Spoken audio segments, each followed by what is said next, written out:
She wakes up alone on a bench, finds this note in her hand.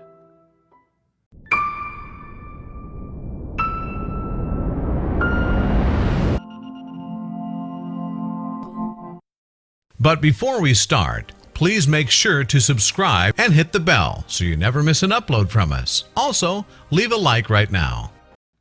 27-year-old London resident Ellie Farnfield taught fitness classes and was studying to become an acupuncturist in her free time. She was commuting from Redhill, Surrey to London, Victoria on a train when things suddenly took a turn for the worse.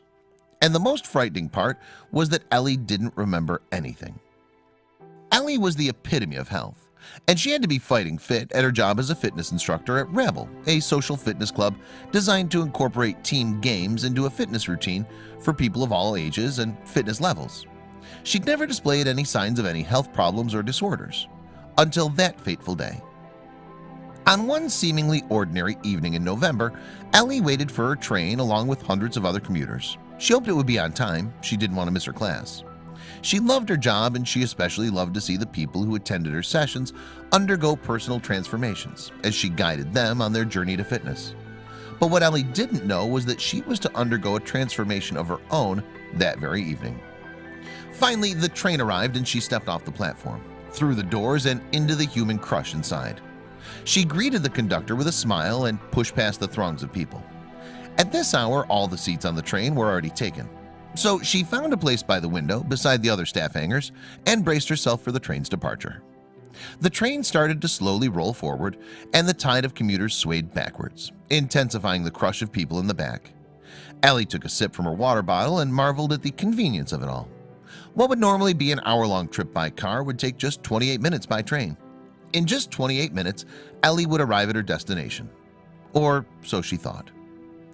After about 10 minutes, Ellie began to feel strange. Her mouth starts to feel dry and she's extremely thirsty. She's become aware of a crushing headache that feels like an elastic band wrapped around her head. Above her ears, a tightening sensation. The sensation starts to spread to other parts of her body, and her arms start to tingle. Ellie starts to feel lightheaded and claustrophobic, and a wave of nausea rises from the pit of her stomach, leaving a metallic taste in her mouth. At first, she thought that her blood sugar was low. She knew she shouldn't have skipped lunch. She holds onto the metal railing to steady herself. There's nothing she can do. She's on a crowded train. She prays that the feeling will pass. Suddenly, Ellie's vision starts to blur, and she hears a whooshing sound in her ears. The darkness in her eyes creeps from the corners, growing larger and larger. She tries to fight it and thinks, "I can't pass out on the train. No, no, no," over and over again, until the blackness comes and she's falling. She doesn't know how long she's been unconscious for. Days? Hours? She's become aware of the weight of her own body, an immovable dummy made of flesh and bone. She concentrates and feels herself fall back into herself and opens her eyes. She's alone, lying flat.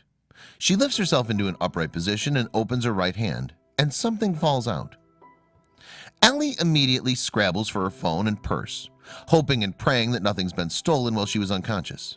Relief washes over her as she sees that everything is there. She immediately scrabbles for her phone. 20 missed calls.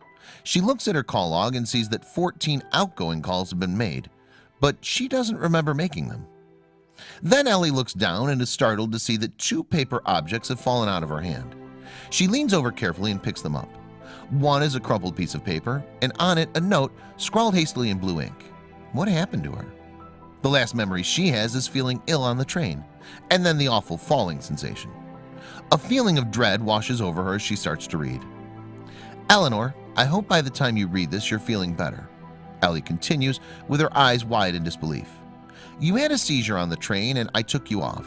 You didn't hit your head, but I may have hurt your leg as I walked on it before realizing you were on the floor having a fit. Sorry." So she'd had a seizure on the train? She read, hoping to piece together the rest of the puzzle. "I'm sorry I can't stay with you now, but here's a coffee to perk you up later." The note continued. Ellie looks to her left and sees that there is indeed a cup of coffee in a paper cup sitting next to her, and 10 pounds to make sure you get a taxi home. Sorry I don't have any more money, so I hope you don't live far away. I've contacted people from your phone and medical help is on its way, and you're with train staff. Wishing you all the best and a quick recovery. Love, Tom. Who is Tom? Does Ellie know him? Why would a stranger be so kind to someone he's never met? It was then that she realized just how lucky she was to have a guardian angel looking out for her that day. I was very confused. Then I saw the note and the money and felt quite emotional. It was such a thoughtful thing to do, Ellie recalls. Anything could have happened. I could have hit my head, fallen off the train, been there for a long time. As soon as Ellie had recovered from her ordeal, she knew that there was something she needed to do. Ellie wrote about the mystery Good Samaritan who'd helped her when she needed it most in a Facebook post. Please like or share. Faith restored in humanity in London last night. Thank you so much to everyone who helped me last night, especially Tom. Would love to try and find this man so I can return his money and add many thanks to it. Since Ellie posted her heartfelt message, the story's gone viral, with thousands of people sharing it in hopes that the mysterious Tom comes forward. Everyone thinks Tom is great. There's been lots of speculation about who he might be, what he does, what he looks like, and friends shotgunning him as their future boyfriend, Ellie said in an interview. When asked what Ellie will say to the man who helped her, she replied, "I just want to thank Tom for his help. I'd like to tell him, you're a star and I really appreciate it. I'd also like to return the money. There's something really lovely about the kindness of a stranger. If I meet him, drinks are on me." So did Ellie ever find him? Unfortunately, even after 4 years, the mysterious Tom has not come forward. Ellie even started a campaign on Twitter called #FindTrainedTom in the hopes of tracking him down. But it seems that the elusive Tom wishes to remain anonymous.